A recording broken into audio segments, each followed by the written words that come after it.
my oldest son, Elliot, today is his 13th birthday. And so I have a basement full of 12 boys, which they are, they had a good time yesterday. But for Elliot's birthday present, he asked if we could go to the SEC tournament.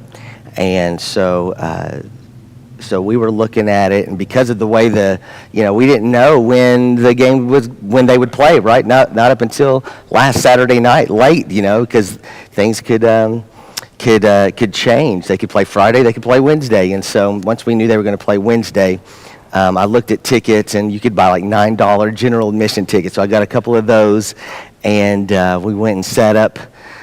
In the third level was the general admission level, but we went up there, and that was packed with people, and sat beside people who, had been to, this was their 30th SEC tournament, and we're like, well, this is our first. And they're just like, oh, I remember when I brought my son or my daughter, to the SEC tournament for the, so it was cool. And everybody was griping about the same things, this guy, retired couple, from where was it? Simpson, Kentucky, I think. They were, as soon as Yelovich got pulled out in the first game after he hit like 3 straight shots, they were just like, he does it every time. They get hot and he sits them on the bench. I'll never understand.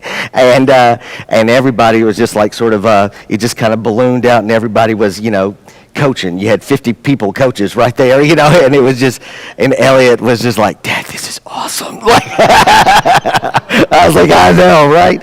So, anyways, I think he's going to want to go back. But we watched them play LSU, then we watched them play Missouri the next day, since they're the first day up. Yeah, and then, I took them to the pregame. We got up early and went to the pregame show, and then went and watched the game, and then drove back Wednesday or Thursday. So, I know. His friends told him that Kentucky lost because we left, that it was on us for leaving, so that was on, take responsibility. But it was good, so. And then yesterday, his friends, we had like a scavenger hunt. My wife, Tiffany, put together a scavenger hunt across Lexington, and they had different missions they had to go do, and so that's kind of the birthday party. So that was fun. Then it all ended with them kind of staying at our house last night. So that's the basement full of boys. But anyways, so it was good. But anyway, looking forward. Yeah. Oh yeah, I know. I thought so too. I told them, if we got to see them win, it's like, if the SEC tournament, that's a birthday present Dad's happy to help make happen. So not every birthday present, but especially those ticket prices were very doable. But we left off in Hebrews here, and we were just talking about last week how. Oh, I forgot to mention, Ben Slusher is here. So Ben is our children and youth minister. So this is his first visit since we formally voted and called him to come and serve. And so he's here this Sunday all day. And so I had run out there to go say hi to him. And he may pop in at some moment here. But if you see him, be sure to give him a good welcome. But okay, so last week, we had looked at how there is this... we had looked at Melchizedek, that figure from Genesis that was this odd character, kind of brought out of the old stories here, in which Melchizedek sort of blessed Abraham and became like this prefiguring of Christ, who doesn't fit the traditional mold of Christ as a priest, not from the tribe of Levi.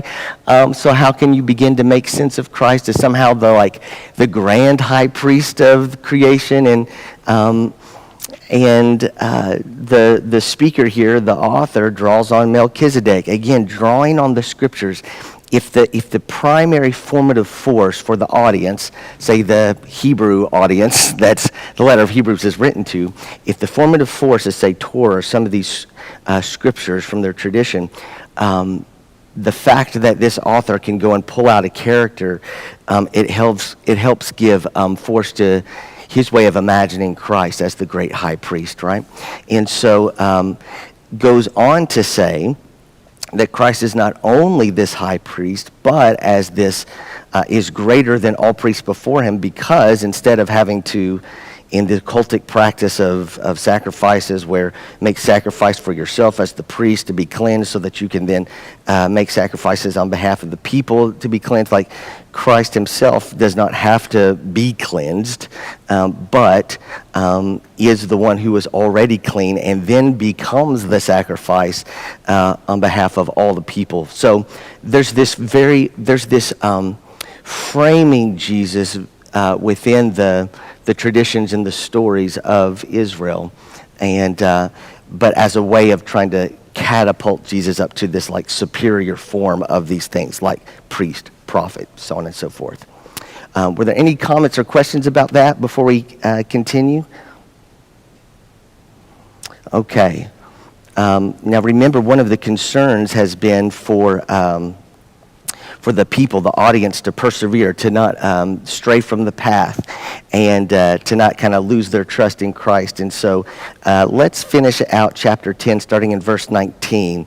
Would someone be willing to read that?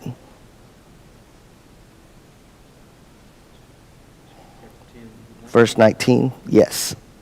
Therefore, my friends, since we have confidence to enter the sanctuary by the blood of Jesus, by the new and living way that he opened for us through the curtain, that is, through his flesh, and since we have a great priest over the house of God, let us approach with a true heart and full assurance of faith, with our hearts sprinkled clean from an evil conscience, and our bodies washed with pure water. Let us hold fast to the confession of our hope without wavering, for he who has promised is faithful. And let us consider how to provoke one another to love and good deeds, not neglecting to meet together, as is habit of some, but encouraging one another, and all the more as you see the day approaching. Can I just stop there real quick? Like, I just think that's such a cool line. That verse 24, let us consider how to provoke one another. Whenever you hear like provoke, like, you know, I think of like my younger son provoking his older brother, you know, like, but like this is to provoke each other to do good deeds. I know at one point here on the staff, this has been like a year and a half ago or so, but we had this thing called the War of Kindness. Like it was like somebody would do like an act of kindness that was unexpected towards another, and then they would come back and they would have something else that was like even similar, but even a little bit more intense of act of kindness, and it was like got to be a joke, this war of kindness. And I kind of think about this like provoking one another to love and do good deeds, not neglecting to meet together. So what does it look like to provoke one another in our community to love and to do good deeds? That's a really cool line that sticks with me. All right, go ahead, let's continue. For if we willingly persist in sin, after having received the knowledge of the truth, there no longer remains a sacrifice for sins, but a fearful prospect of judgment, and a fury of fire that will consume the adversaries. Anyone who has violated the law of Moses dies without mercy on the testimony of 2 or 3 witnesses. How much worse punishment do you think will be deserved by those who have spurned the Son of God, profaned the blood of the covenant by which they were sanctified, and outraged the Spirit of grace? For we know the one who said, "Vengeance is mine, I will repay," and again, the Lord will judge his people. It is a fearful thing to fall into the hands of the living God.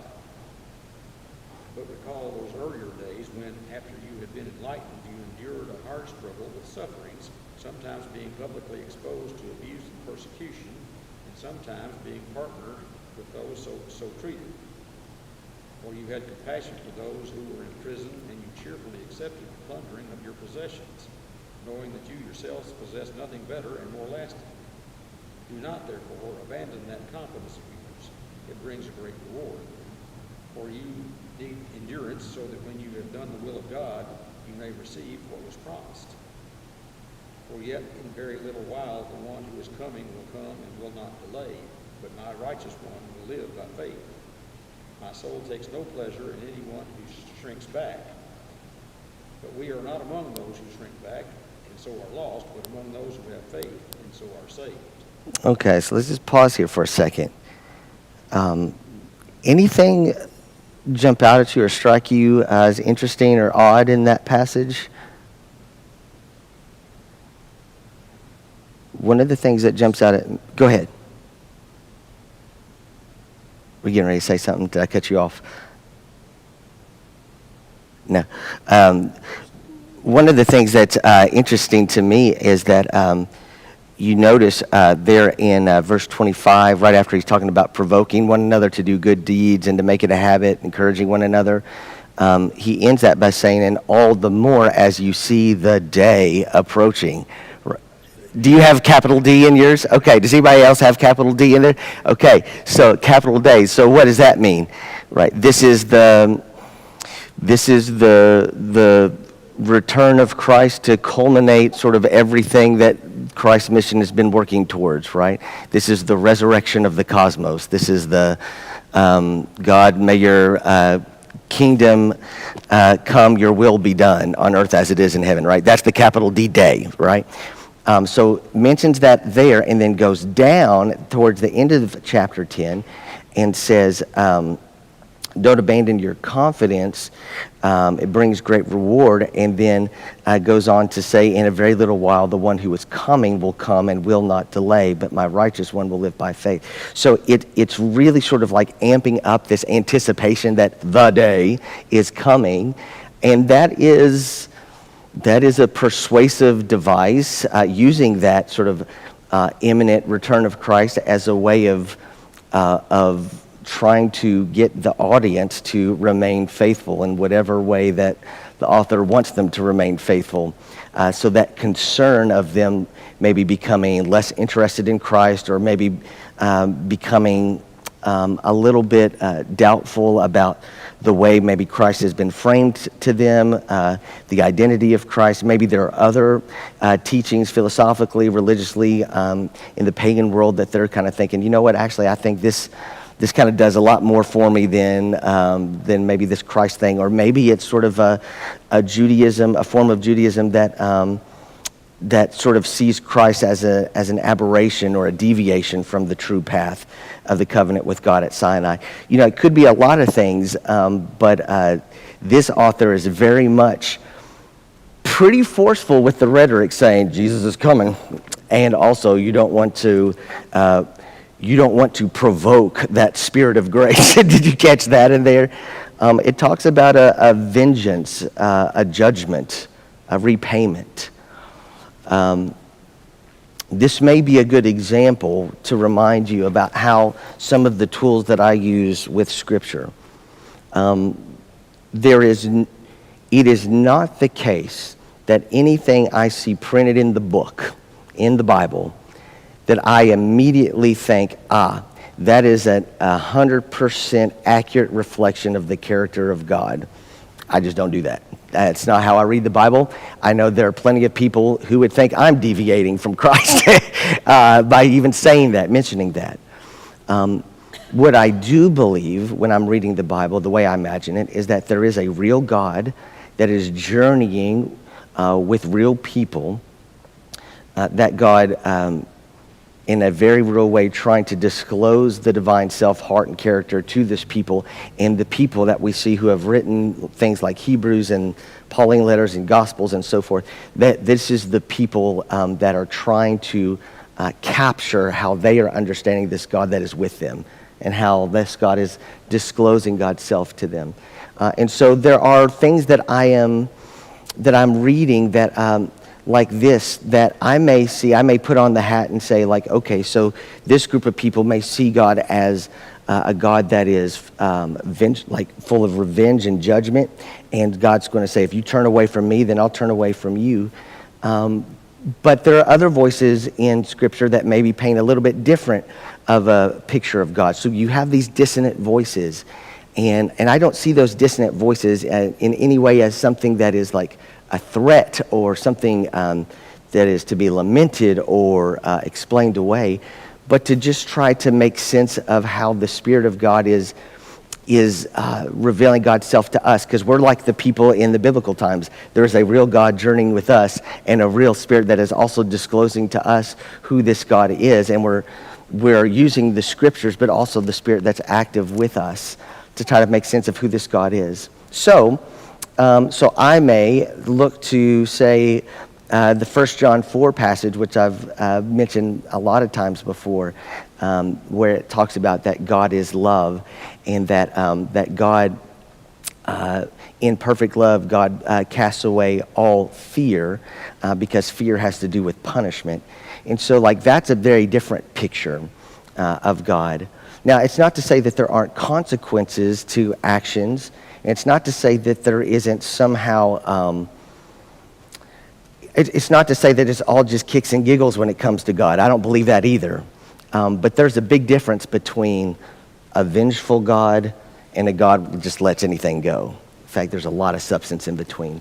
And so this right here is an articulation of a vengeful God. And, I will let it to you and together with the Spirit to sort of discern, do we think God is like that? And I think it's okay to read Scripture and to be questioning that and discussing it. So, yes. I think some of the motivation is that Jewish people basically experienced through the ages was to see God as vengeance. Oh, absolutely. Yeah. Where Christians,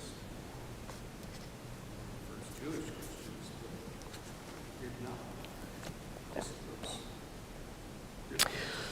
Yeah, I think even some early Christians definitely did still see God as vengeance, but maybe in varying degrees. But I think, but there is like an evolution of how God is imagined. Like, so last week we had the Seder meal that Pamela Hopkins led.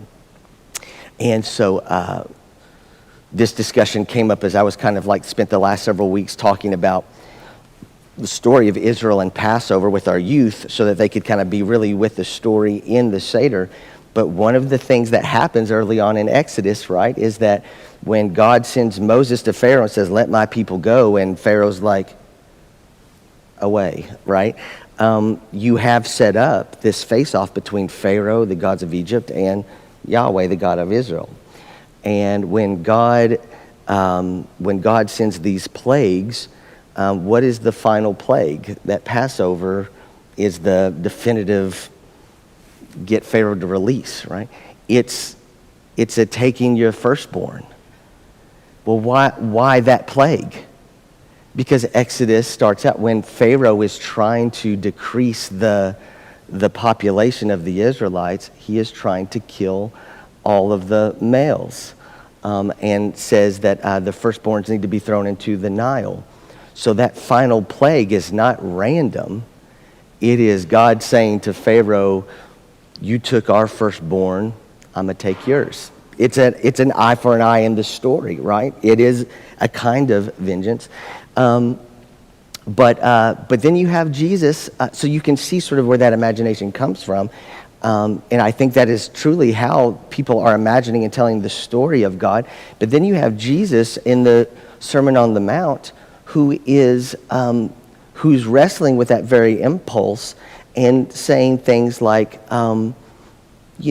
eye for an eye is actually not reflective of the character of God.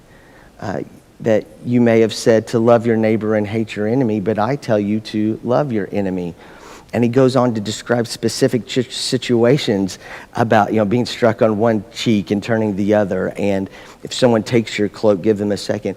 So, like, there are specific situations in which Jesus is trying to say a more accurate reflection of God, and equally a call to us in reflecting that character is not a vengeance in which an eye for an eye calculus is the path, but a love of enemy.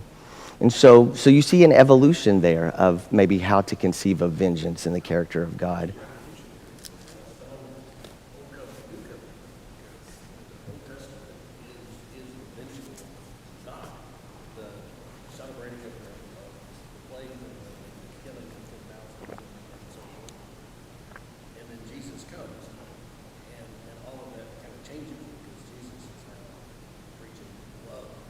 Loving your enemies and turning the other cheek against them. So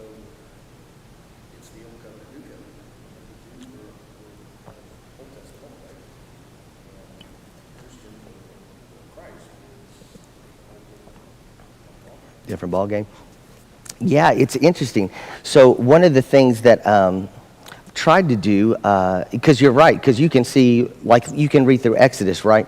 And you can see where God is burning in anger and wrath, and there's like thousands that are just laid waste right there, right?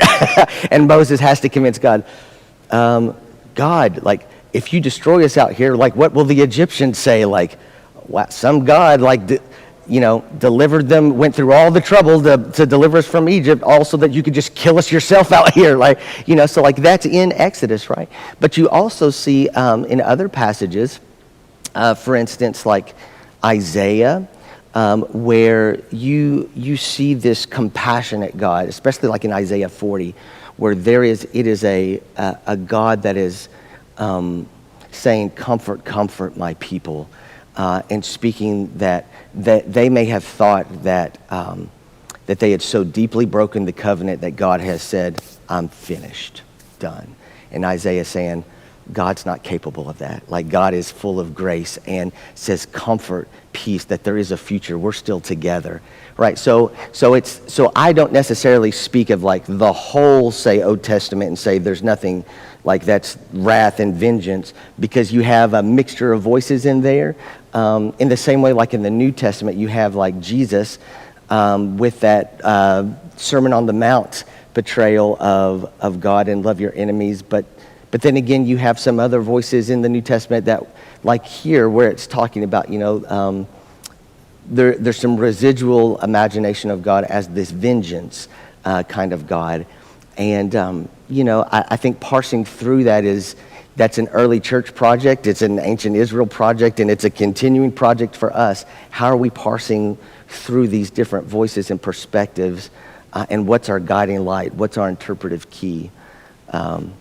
And so, go ahead. Consistency here with this author who has a lot of facility with the Old Testament and can bring up things like Melchizedek and explain this to a Jewish audience.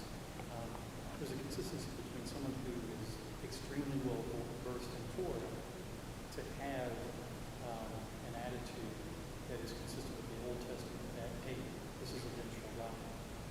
You see what I mean? It's not surprising that the person who writes Hebrews and speaks of and uses the examples that he uses would also hold that, when you do good, you get rewarded by God, when you do bad, you get punished by God, kind of attitude. That I see what you're, yeah. So that's that very, do you remember, this is like reaching way back in the beginning of like when we were looking at Torah, but there is that the books of like Deuteronomy,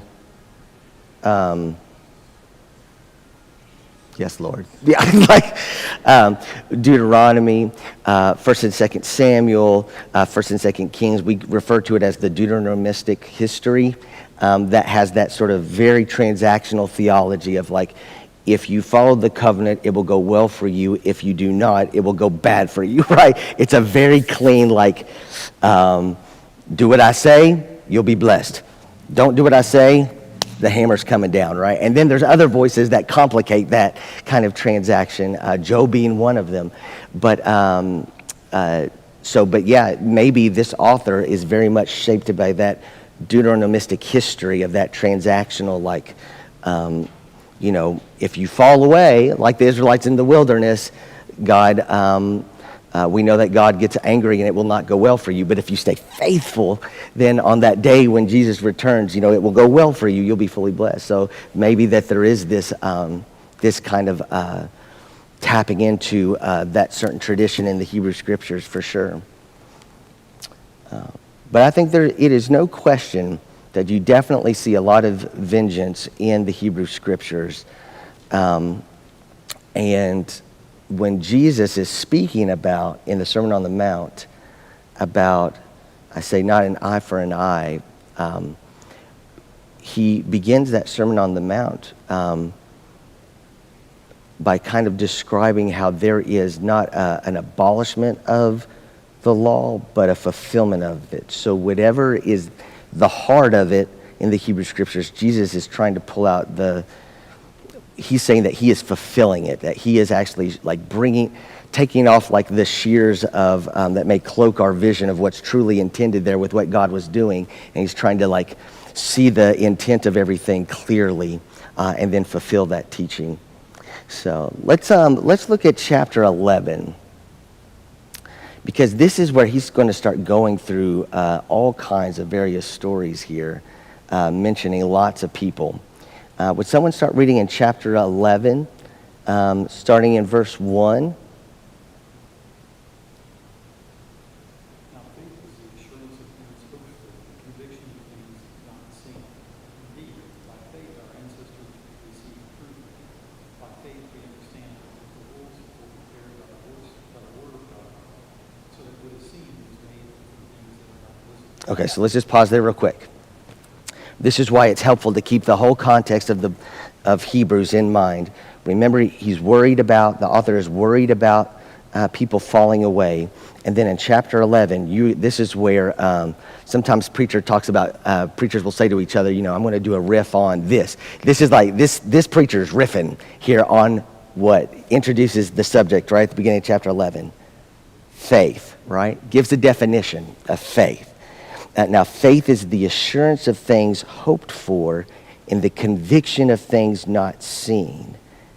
So if that's what faith is, and is concerned about the falling away of the audience here, and keeps coming back to that over and over, maybe we could see that folks are kind of starting to grow wary of, like, even if this day is ever going to come, right? Or you tell me that Jesus is resurrected, and that has like fundamentally transformed the cosmos, like sin and death are completely defeated enemies, and the chains of our slavery to sin and death have been broken, and we now live in this new era of the reign of God. And maybe the people are like, the world looks really exactly the same. And it's operating the same, right? Maybe that is part of it, and maybe that could be why this preacher/author starts to riff on faith.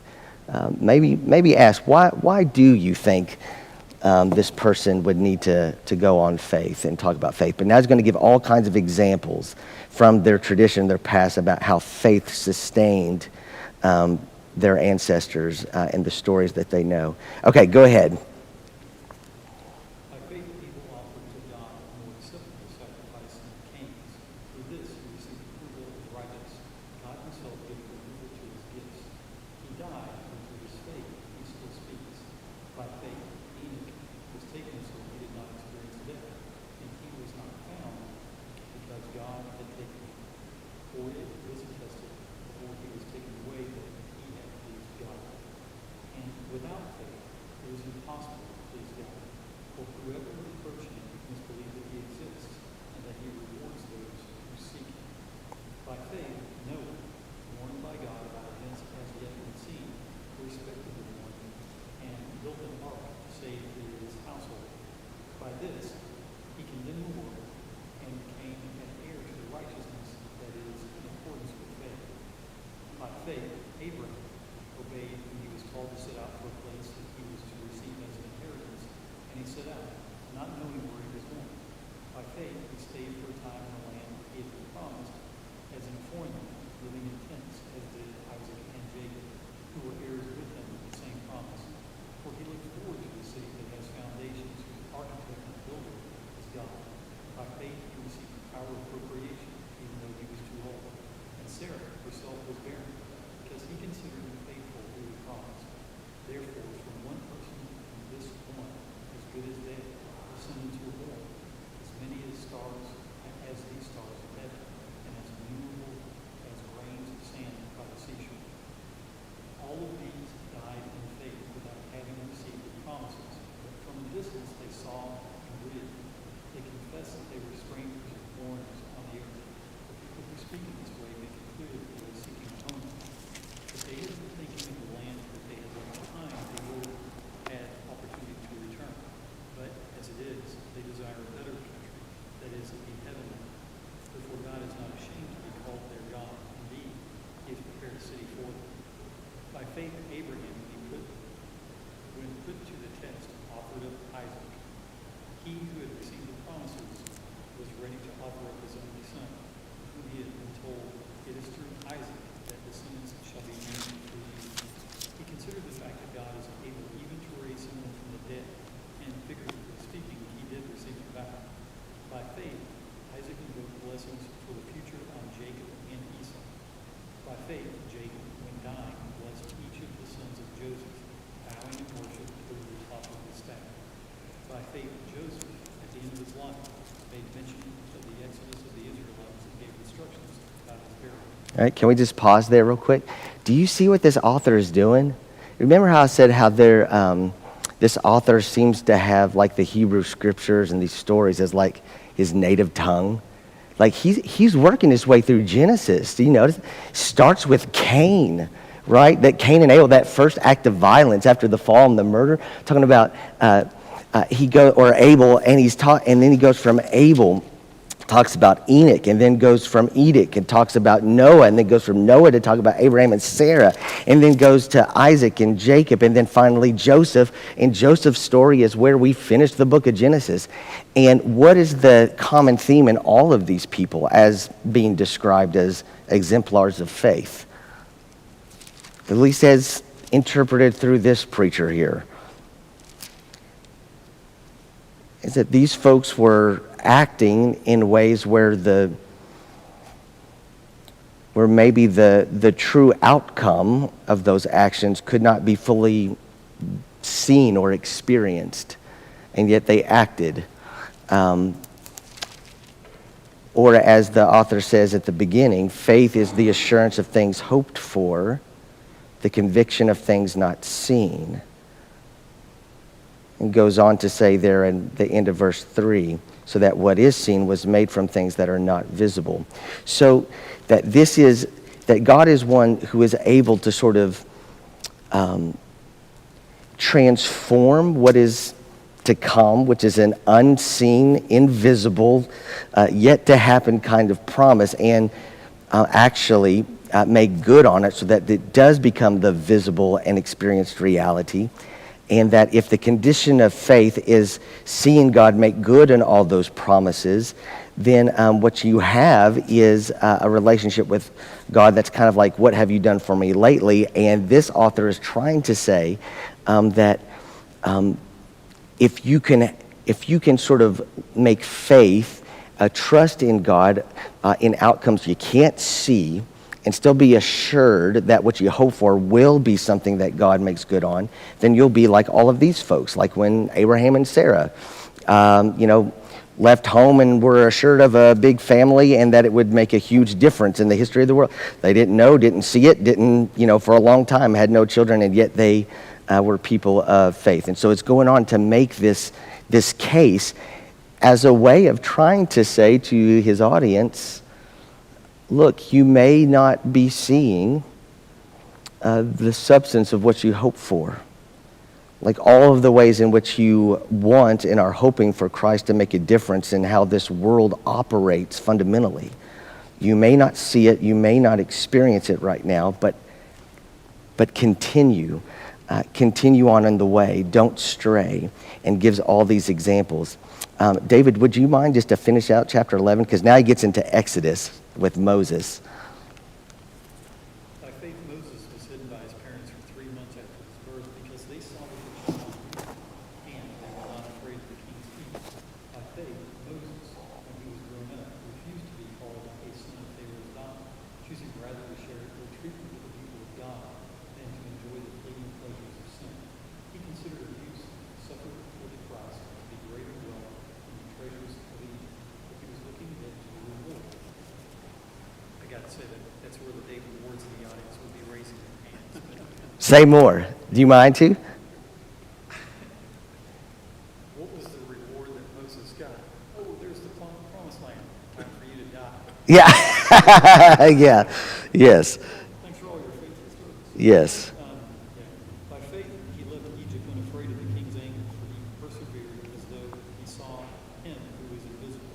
By faith, he kept the Passover and the sprinkling of blood, so that the destroyers of the firstborn would not touch the firstborn of Israel. By faith, the people passed through the Red Sea as if it were dry land, but when the Egyptians attempted to do so, they were drowned. By faith, the walls of Jericho fell after they had been encircled for 7 days. By faith,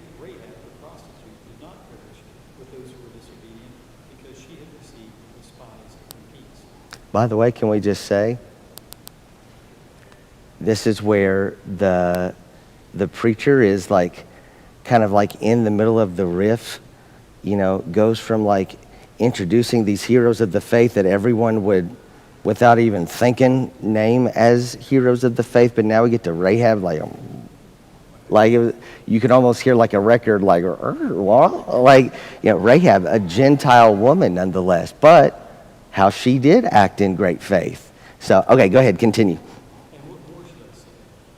For time would fail me to tell of Gideon, Barak, Samson, Jephthah, of David and Samuel, and the prophets, who through faith conquered kingdoms, administered justice, obtained promises, shut the mouths of lions, quenched raging fire, escaped the edge of the sword, won strength out of weakness, became mighty in war, put foreign armies to flight.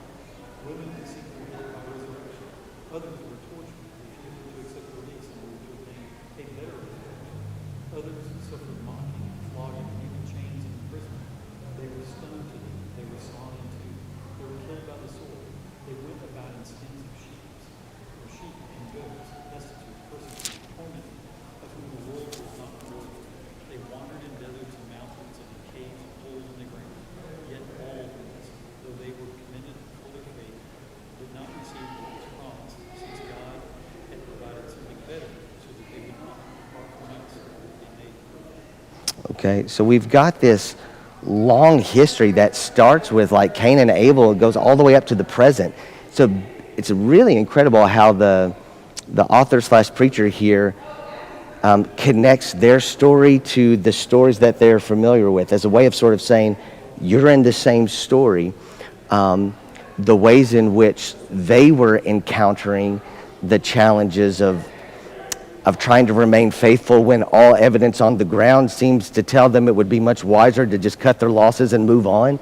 Yeah, he's trying to put them into that same story to see those characters that are familiar as sort of being in the same kind of mindset and facing the same challenges as them. It's a way to encourage them to keep going. Yeah, do you mind, let's end with this. Do you mind to just finish with chapter 12, because then there's a therefore at the chapter 4 or chapter 12 verse 1. And anytime you see a therefore, like if you pick up a passage, you see a therefore, that's a key that you need to go backwards and say, all right, what was said so that now there's a therefore? Because I'm not sure you can understand the therefore unless you understand what's right before. So, but now that we've gone through all those stories of faith, being assured of what was hoped for and things not seen, now we therefore, go ahead, Dave. Therefore, since we are surrounded by so great a cloud of witnesses, let us also lay aside every weight and the sin that clings so closely. And let us run with perseverance the race that is set before us, looking to Jesus, the pioneer and perfecter of our faith, who for the sake of the joy that was set before him endured the cross, disregarding its shame, and has taken his seat at the right hand of the throne of God. Consider him who endured such hostility against himself from sinners, so that you may not grow weary or lose heart. Struggle against sin. You have not yet resisted to the point of shedding your blood, and you have forgotten the exhortation that addresses you as children. My child, do not regard lightly the discipline of the Lord, or lose heart when you are punished by him. For the Lord disciplines those whom he loves, and chastises every child whom he sends. Endure trials for the sake of discipline. God is treating you as children, for what child is there whom a parent does not discipline? If you do not have that discipline which all children share, then you are illegitimate and not his children. Moreover, we had human parents to discipline us when we respected them. Should we not be more willing to be subject to the Father of the spirits and live? For they disciplined us for a short time and it seemed best to them, but he disciplines us for our good, in order that we may share his holiness. Now, discipline always seems painful rather than pleasant at the time, but later it yields peaceful fruit of righteousness to those who have been trained by it. Therefore lift your drooping hands and strengthen your weak knees, and make straight paths for your feet, so that what is lame may not be put out of joint, but rather be healed. Okay, All right, so we'll end there, but I want you to know this really gives us insight into how the author, the preacher, kind of sees his audience. They've got kind of weak knees, they're drooping, they're tired on this path, right? And out of that whole cloud of witnesses that the author describes, almost like by talking about using this analogy of the path as like you're in a race and you're running and you're just keeping your eyes fixed ahead on Christ. The image is of all these people like Rahab and Moses and Abraham and Sarah, their stories, and they're like cheering you on as you are running the path that they ran.